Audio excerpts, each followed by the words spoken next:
welcome back to Mystery Files. And today we got a great story for you. But first, I got a huge announcement of just something not as big as I will announce soon, but just a little thing where we all can connect. Discord. If you haven't heard of it, the link to my Discord is going to be in the description. So far, we got a couple people on it. It's basically a place like a chat room where you can go under my server and basically we can talk to each other, share pictures, share ideas for stories, and also there's different layers. Like one of them is like an audio room where we can talk to each other. A bunch of cool stuff. So please, if you're watching this right now, make sure to join the Discord. In every episode, I literally put a hidden clue that will be somewhere throughout the story. And what I need you to do is to find that hidden clue, tell me what it is in the timestamp, and put that in the comments to be entered into the giveaway. Our first giveaway is coming up very soon. Now, it's crazy because I want to tell you guys more stories, but within the first couple of days, they have not been getting up to 50 likes. But then I look, in a week or two later, they hit the 50 or 60 like mark. So I know this video is coming out to you on Monday, and usually I upload on Friday or Saturday, probably Saturdays from here on out. I will try that for a month. If it doesn't work, we'll go back to Fridays. But since it's Monday right now, I will give you guys until Friday morning.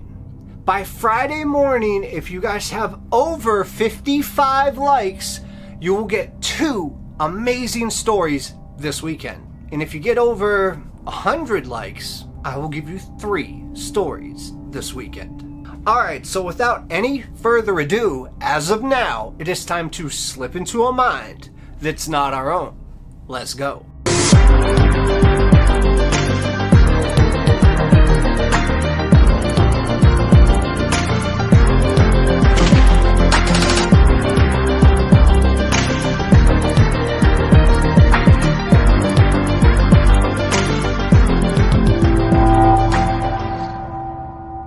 As a boy, Keith Reinhart found an escape by weaving these vivid stories from dull strands of historical truths.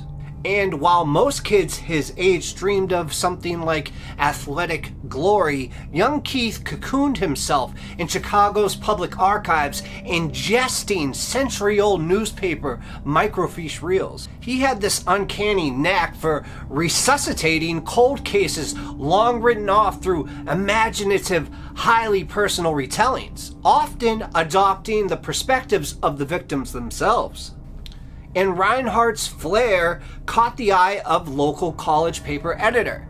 Under the tutelage of a patient writing coach, Keith's raw gift was slowly molded from pulp fiction fantastical to polished journalistic form throughout the 80s.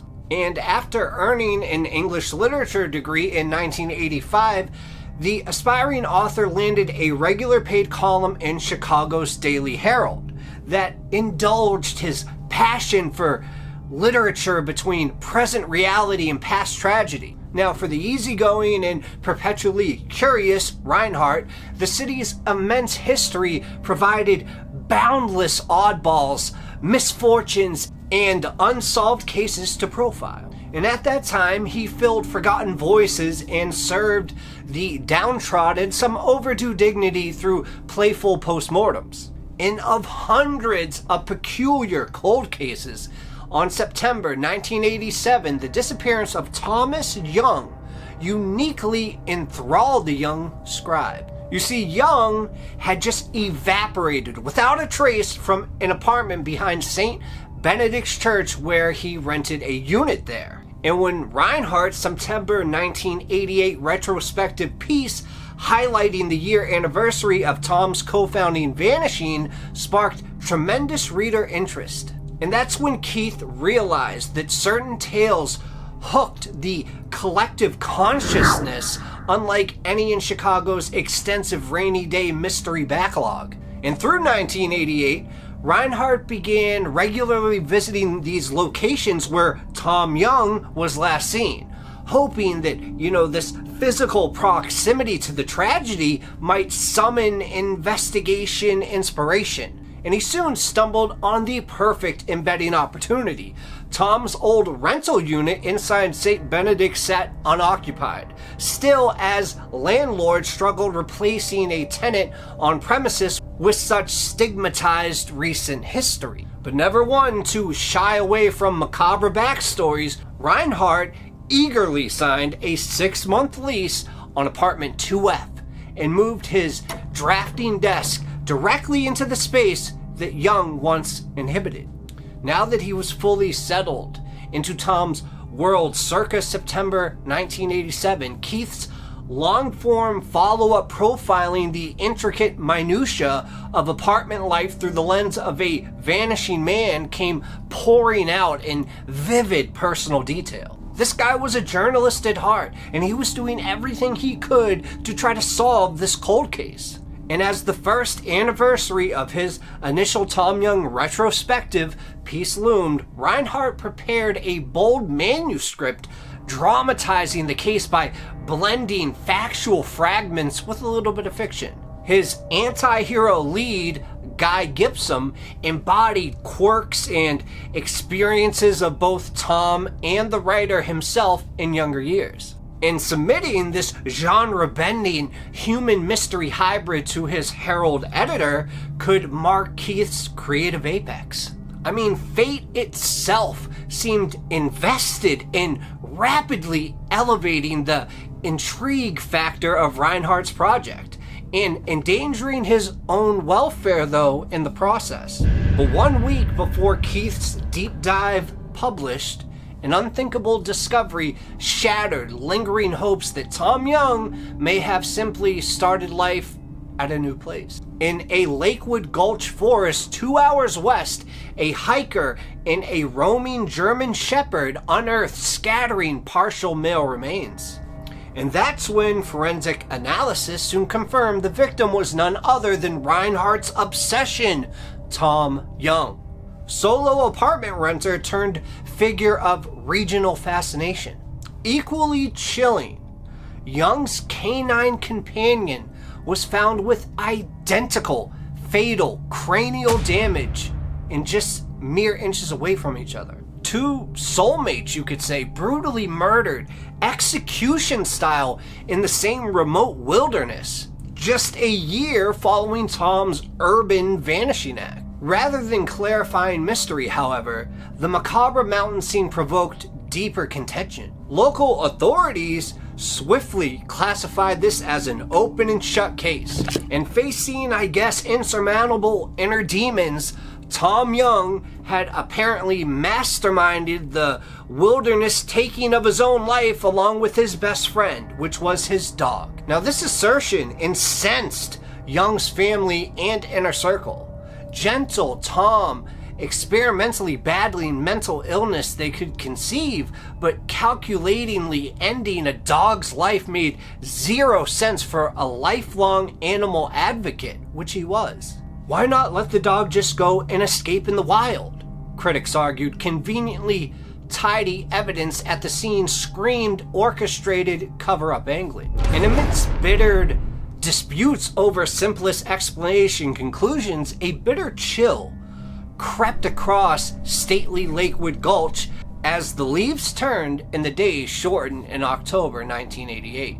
And the moment that resident author Keith Reinhardt learned a duplicitous darkness may indeed be stalking these shadows, he too vanished permanently into the thin Colorado air after one final bizarre act.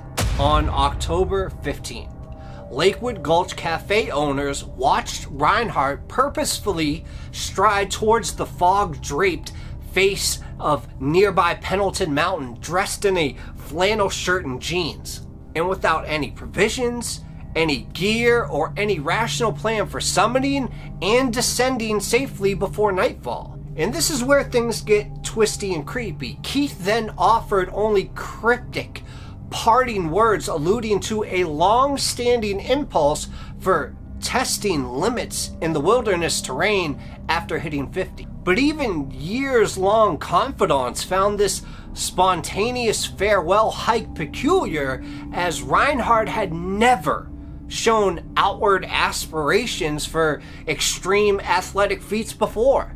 So as darkness crept over the peaks and Reinhardt failed to reappear at the Rendezvous Cafe for his standing Scotch nightcap, the loyal Silver Plume community launched search efforts in earnest. But rappelling every sheer cliff and cove through dawn failed to locate any trace of their missing resident author. Just as 1 year prior, when Thomas Young first vanished, it was soon sadly evident a second bright flame resident life had been brutally extinguished without explanation here at all. And in the cruelest of twists, vanishing skeptic Reinhardt was ultimately scheduled to publicly reveal Tom Young's fate, just days after the own author permanently disappeared under eerily parallel circumstances and timing never to be heard from again. Whether sinister global orchestration or merely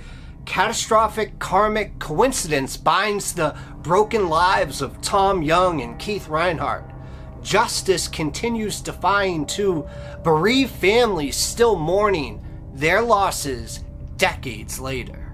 But the one man that was determined to shine a light on these forgotten secrets from the past found himself fatally trapped in the same cruel maze, with the truth still mocking efforts to bring home or lay either soul to rest for eternity. So it is plausible that whatever happened to Young also happened to Reinhardt exactly 1 year later. Could this be a story where literally Reinhardt was so infatuated with this case that maybe there was a killer behind it that killed Young? And when Reinhardt got too close, on that almost exact year after, that killer did the same thing to Young that he did to Reinhardt. Thank you guys for watching. I know that was a little bit of a crazy story, but I got so many good stories to tell you, and this was kind of like a filler, but I hope you still enjoyed it. So make sure to get this up to at least 55 likes, find the clue, and that's all I got for you guys today. Join the Discord, and I will see you very soon. Cheers.